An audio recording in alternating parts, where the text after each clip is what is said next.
Hey, this is Hey Ty. everyone, and this is Joe. Welcome back Hi. to the 2B podcast. Woo! Welcome back. Welcome back. Uh, welcome back. That- That's all I Welcome had. back. That's all I had. Welcome back. You thought I lost ya. Oh, Wait, is wow. that the I when had you don't nothing say the beyond right welcome words? back. That's That's fine. all I had. I gave you all I had from the beginning. I went all the way in and I left it right there. Oh, I think I picked up what you put down. I might have done all right. I might have done all Nice, right. nice, nice. Oh But my goodness. listen, Tell for them. those of you guys who have been rocking with us into season 2, episode 5, we're two Black educators living in Boston, seeking Black excellence, just really uplifting the culture. Uplifting the culture and uplifting each other. And there's Mm-hmm. nothing more uplifting than checking in on your friends, That's right? right.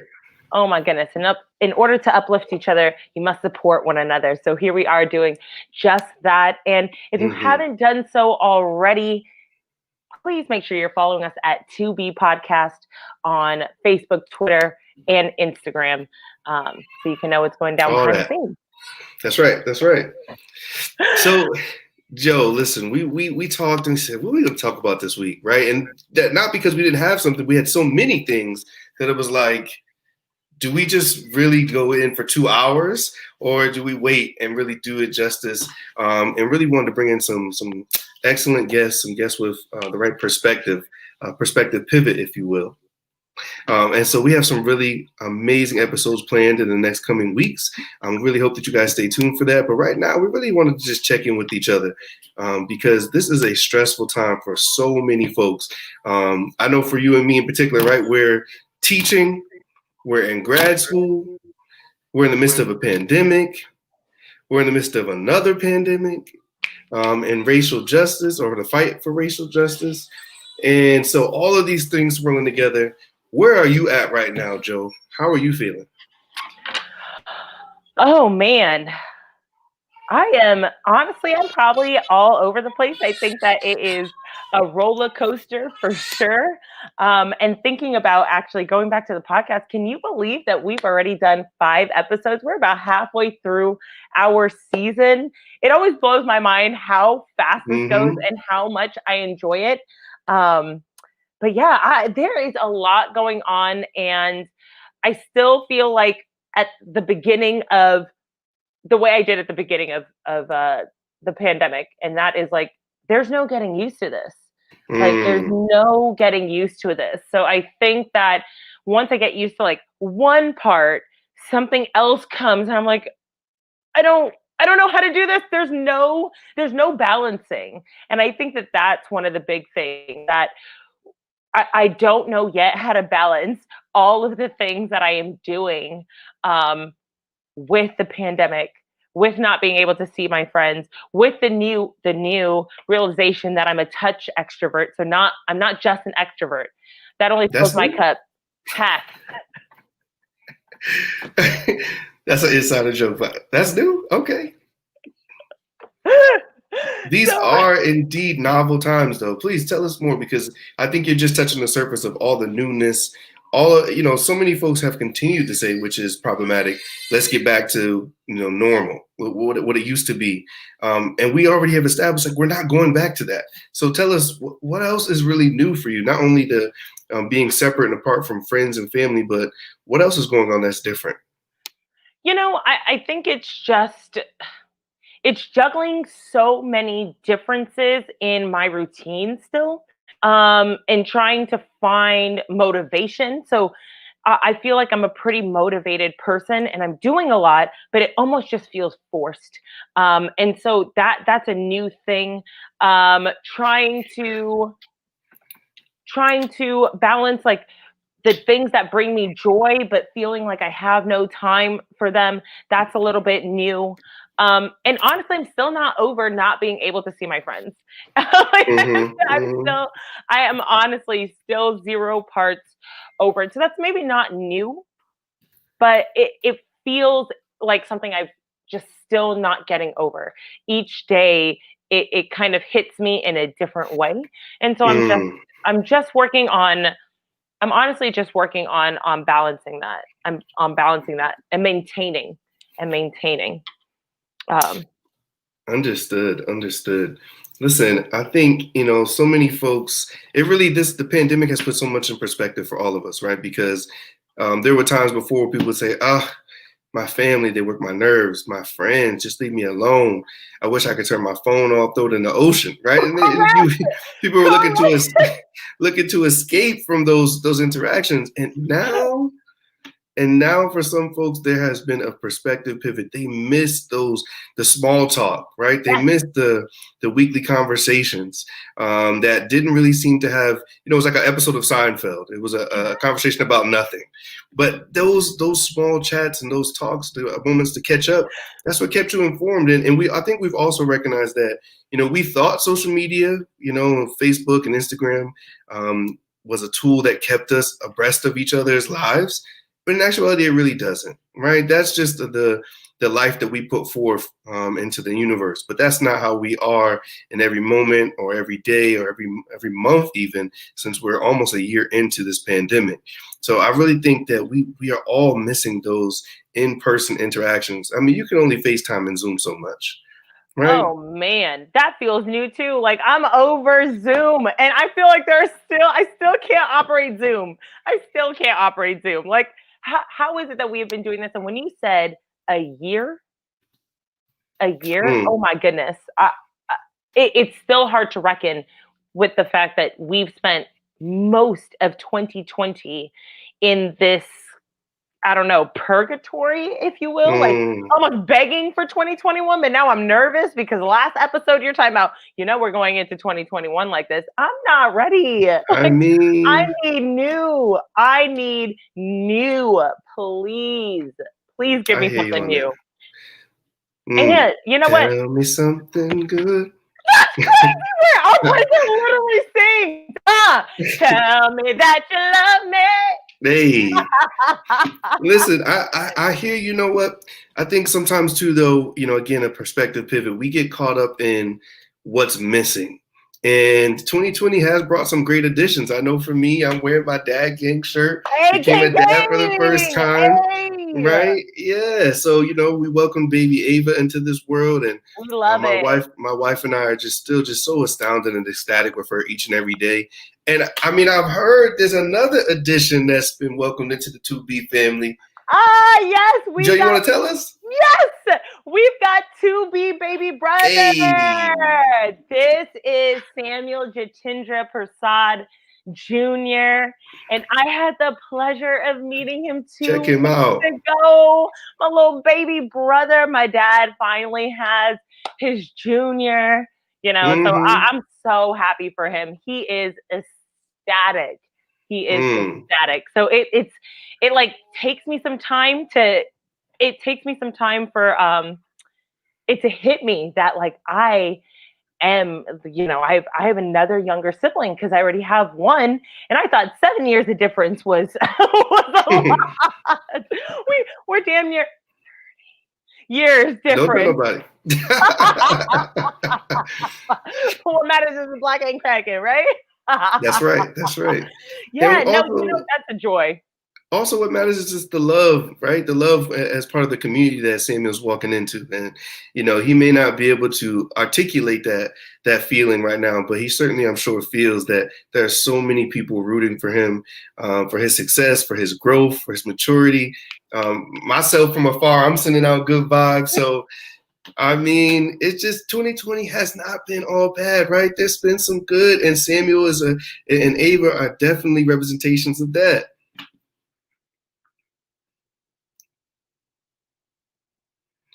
Joe, we can't hear you. Can you hear me, Joe? We lost your audio for a second. Go ahead and tap in.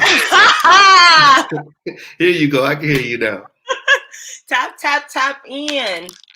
That's my whole jam, but we're gonna keep this Black educator focus. Don't start twerking in here. Now that's been in the news. People twerking in inappropriate places. We're not gonna get into that though. I am in the Bay, so that is Oh my God! But tell me, Ty. Mm-hmm. we talked about what's new. Is there, and we talked about it's not all bad. What has gotten a little bit easier for you during this? What has gotten easier? That's difficult. I'm starting to think about it. What has gotten easier? One immediately that comes to mind, even though I haven't ventured out too often, for those of you who live, work in big cities, I live right outside of Boston, but I work in Boston. The travel has gotten so much easier. Traffic is so much less. It's incomparable. And, you know, I do feel for those folks that are still taking public transportation, because we know that there's a lack of social distancing on trains and buses and whatnot. And there's so much close proximity there, but there's at least less people going out. So that has definitely gotten easier. And I would say the other thing that has gotten easier is, I think in a way, a perspective that has changed is you recognize there are some things that you thought were necessary that just aren't, right? You functioned without them. And so, you know, you were stressing about it before and you're like, I don't really need that. One simple one that I heard someone share the other day is they said, you know, I used to think that I had to, if I didn't get my morning coffee, right, whether it be Dunkin' Donuts, Starbucks, wherever you got, if I didn't stop for that morning coffee, my day was already in shambles. 7 a.m. is over. And so they realized, like, I don't need to go out and get that coffee, right? Maybe it's a shift to tea. Maybe it's a glass of apple juice or orange juice. Maybe it's just a good swig of water in the morning. So that's just a simple change that folks have said, you know what, I don't need that. And I thought I did. I couldn't function without it. I don't need that. As you were talking about that, I was like, there are certain things that I wish I could say, I don't need that. Like my shoe indulgence. Like, stop buying shoes. What? Where are you going? Where are you going? True. True story. What has gotten easier for me, maybe it's a little rude, but what's gotten easier for me is telling people a little bit about themselves. Like I just have no kind of remorse of being like, yeah, you on some bullshit right now. Like, you know, I just feel like if you are coming to me about race in this day and age, and you're not coming correctly, you're not coming with as an informed person, I have lost my patience. So it has become much easier for me to just be like, why don't you sit down? We're going to talk about this. Before I might have walked away, but I have plenty of energy now. Plenty of energy to talk about this. So that is definitely something that has gotten easier for me. It has gotten easier for me to tell people that, like, we need to stop doing the same old. Like, how many more times, like, you see it's not working. This is a time we could change it, but you want to revert. No, I'm like, we need to innovate. We need to innovate. This is a novel time, and it requires innovation. So I haven't had no problem telling people that they are living in the past and they need to get with the times. Talk to them. Tell the truth, shame the devil. Right? Like my grandma used to say. On that same wavelength, you know what I think about? It has gotten easier to tell people no. Ooh. Right? It has gotten easier to tell folks no. Family, friends, co-workers, colleagues, no. Can you just no? But what if no? My name is no. My number right. No. You know, I'm just going to drop this right here. No. I'm just going to just send you this email. No. And I think that there's so much power in the word no, because I know that, especially in our American society, we have gotten used to this idea that being overworked is okay.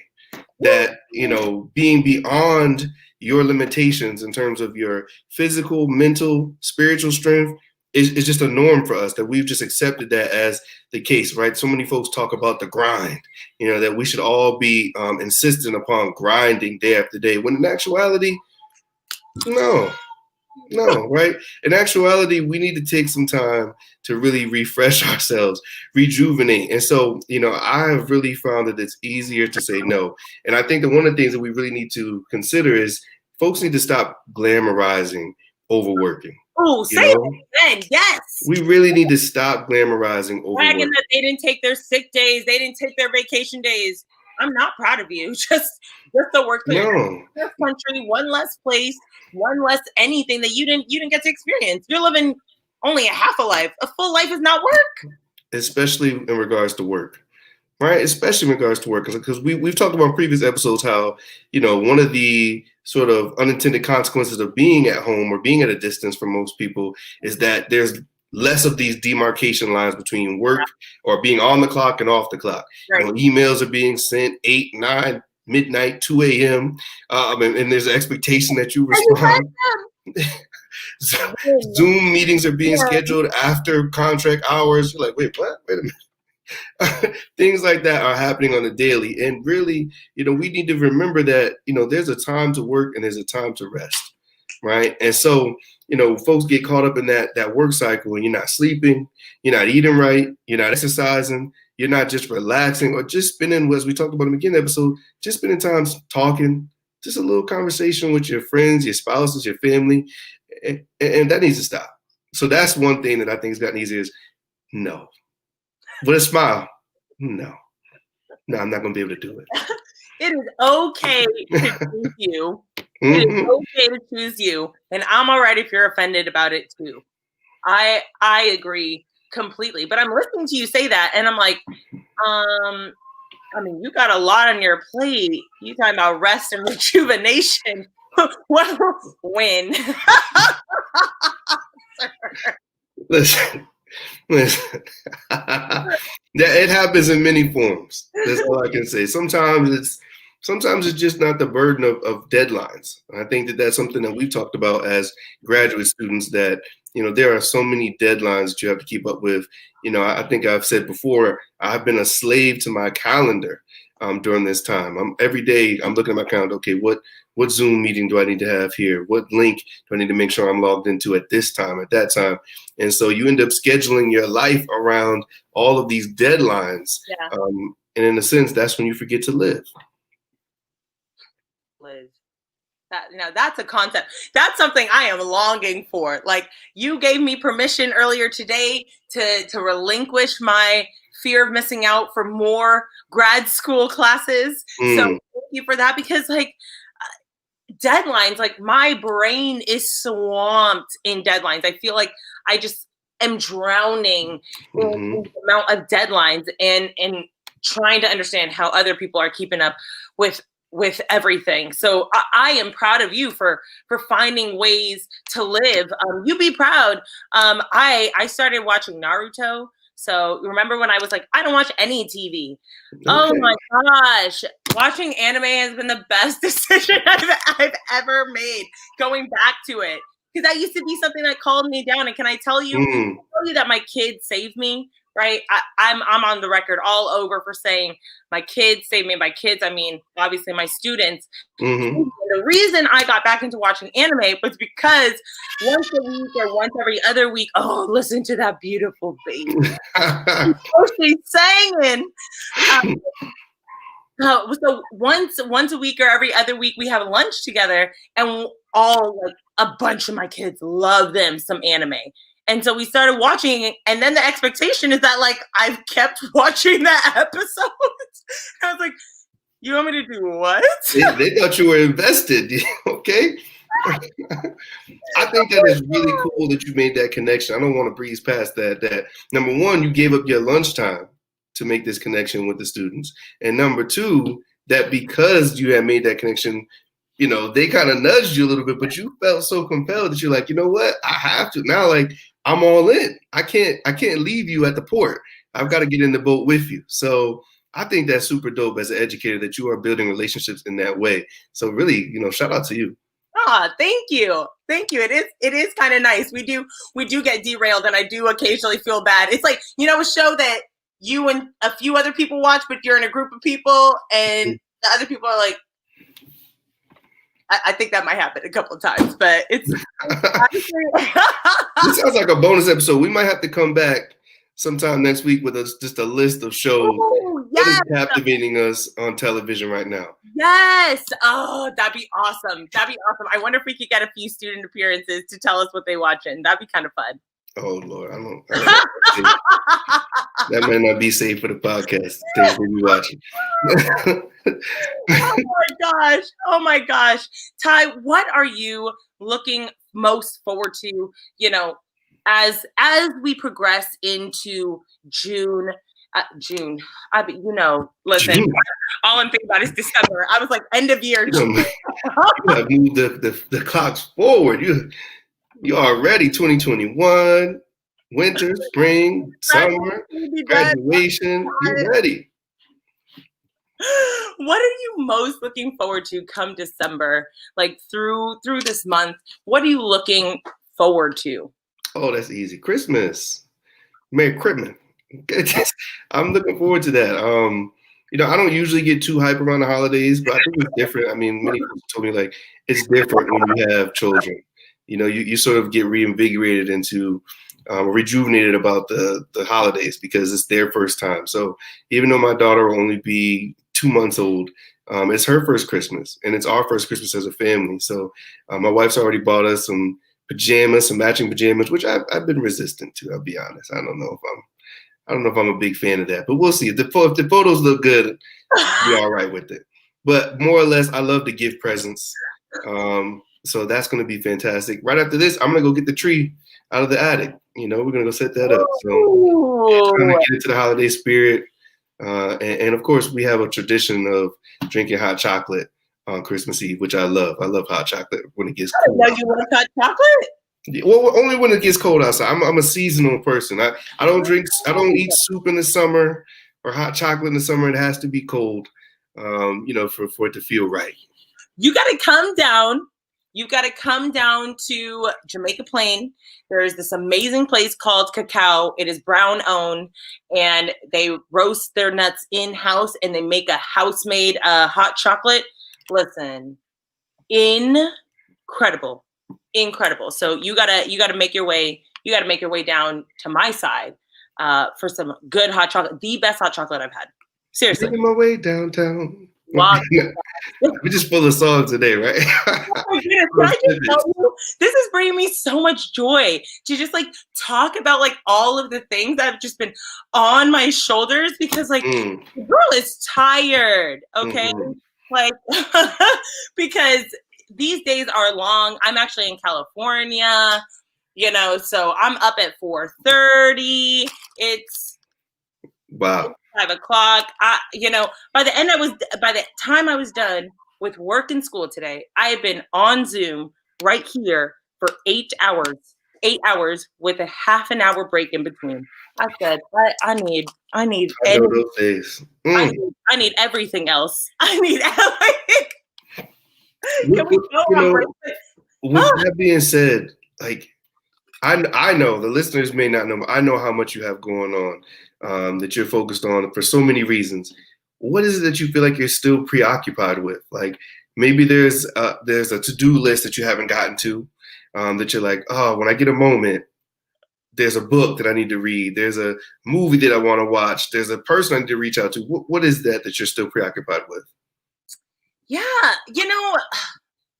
I would say the thing that I'm most preoccupied with is still communicating. I think that with all that I have piled on my plate, I maybe talk to the same 3 people, and 4 people. You, Sav, my mom, my sister. This is the only people I talk to.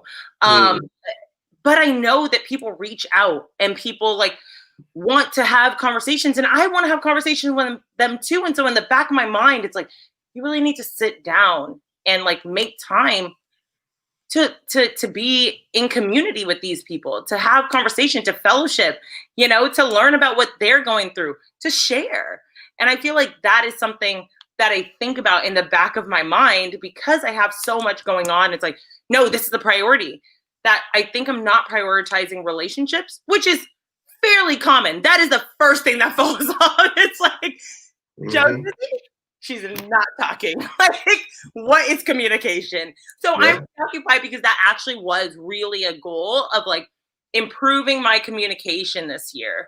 I also feel like, I had a goal of what was my 30 road to fear nothing, 30's almost here, or something like that. Have no fear, 30's almost here. And I feel like I haven't gotten to really like step out of my comfort zone, and there are certain things that are still kind of like holding me down. And I'm like, oh, come on, 30, you're on your road to 30, and you're supposed to be, I don't know, doing better. And people are like, you're crazy for saying things like that. But I'm like, there are things I really still want to push through on, and communication and building new relationships are a big one for me. Understood. I think, what's tied into your statement there is that we all are on a different journey, right? And the milestones are placed in different places for us.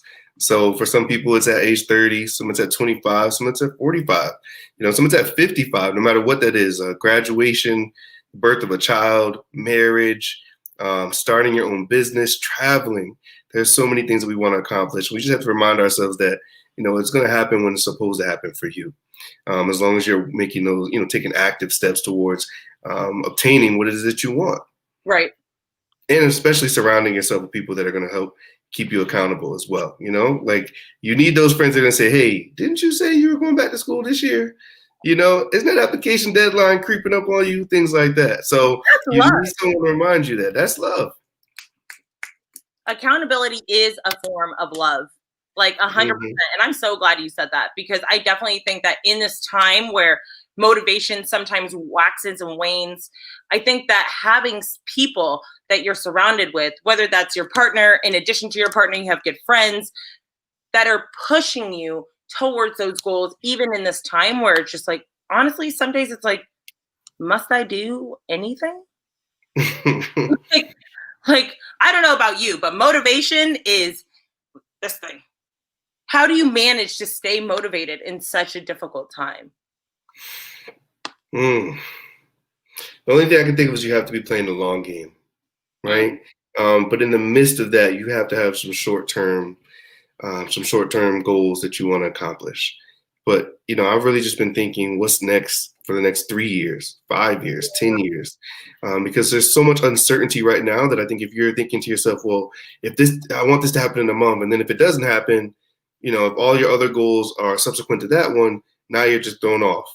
And I think that you really have to consider, what am I going to do several years from now, right? When there is not necessarily back to things being normal, but there's a level of normalcy to the way business is being handled. And I think that you can plan better around that.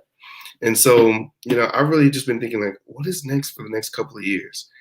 And as a family, we've considered moving, maybe going abroad. I've thought about going back to school. Do I go to work on my doctorates? Doctor?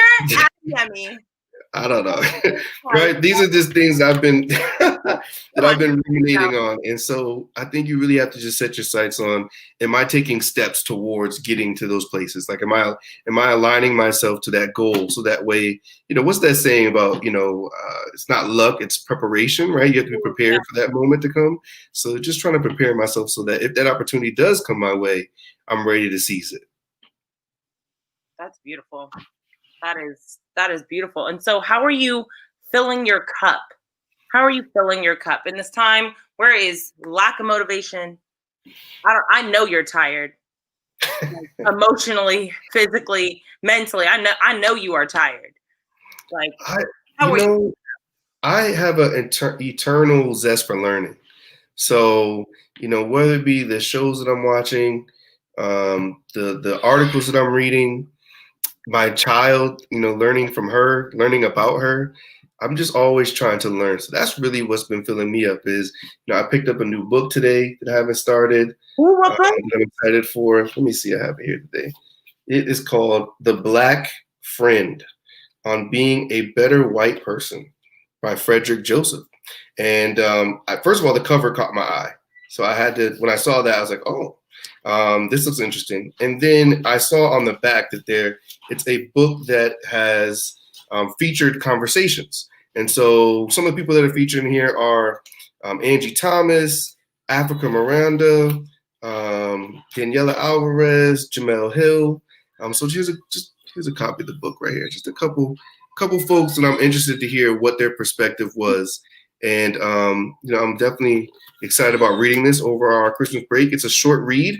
It's only 49 pages. So I'm excited about diving into that. Hopefully I can read it in one fell swoop, because I'm definitely good for starting a book and then not finishing it.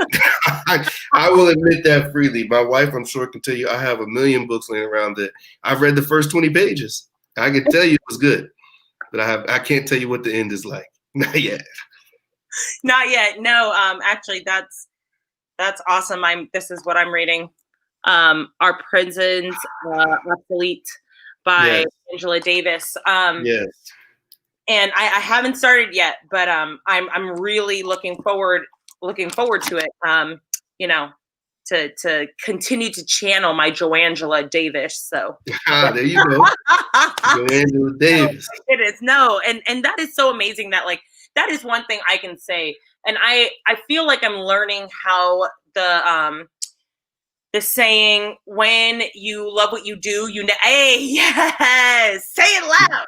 I'm black and I'm proud. I feel like that is one thing I'm learning about. When you love what you do, you never work a day in your life. Right. And the truth is, yes, you do.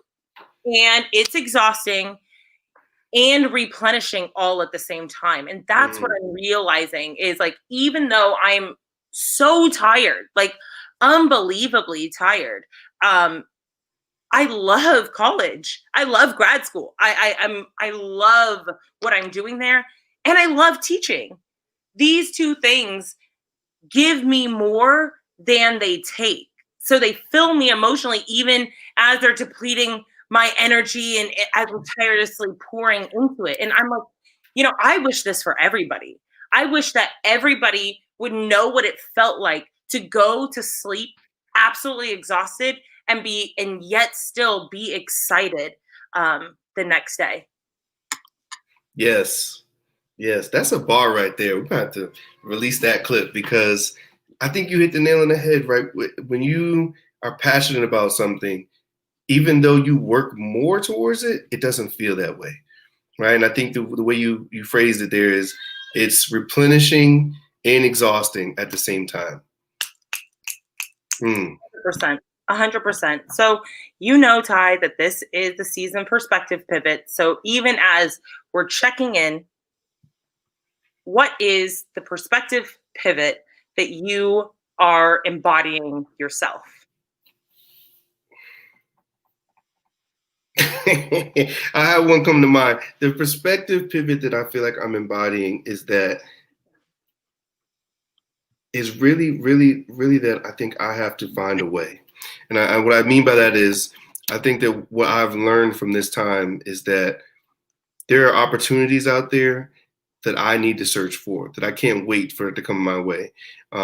Whether it be the rooms that I feel like I should be in, that I'm waiting for an ask, instead of me just saying, hey, I'm going to show up, or I'm going to ask to be a part of this. And I think sometimes we get caught up in waiting for someone to offer us admittance, when in fact we should just walk through the door and let our presence be felt. So that's something that I'm really working towards, just saying, hey, I'm here, making my presence known.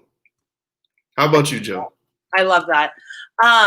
My perspective pivot is it's okay not to be okay. I can love myself anyway, and every day is a brand new day. I have that written in my house in various places, because that is something I think too often we try and keep it together for, I don't know, the audience of whomever we think is looking. And you know what? There's no need. It's okay not to be okay. And I am working on loving myself anyways. And I actually want to leave you with a quote from one of my students from last year, who we were speaking during Circle during this time. And I don't know, it hit me. Maybe it'll hit you too. Every day is like the same now, but you can find ways to make something different out of it. And I appreciate her perspective. I appreciate that too. Everything is the same, but you definitely can find ways to make something different out of it. Kudos to them. Shout out to GM. And with that, we will be back on December 17, and we will have amazing guests for you. I'm actually really excited about that episode. We're not going to spill the beans right now, but it's going to be an amazing time. Make sure you tune in. And then I almost said exactly what the topic was going to be about. Whoa. Slow down. You know, you can't catch my mood. Sorry. Yes. Okay. Oh, man. Thank you for being... Yeah. Hi, thank you for being my check-in buddy. You know what? Thank you too. You know, we've had the opportunity to work together, now go to school together, and so it's been a blessing to have you by my side to bounce things off of. Sometimes just to be like, just a message of straight emojis, like what? You know, sometimes that's all you need, just someone that you know understands Yes. without explanation. And y'all, I hope you find that person. But until then, remember to be good to yourself, to be true to yourself, and to educate yourself. Learn some. Bye. Bye, y'all.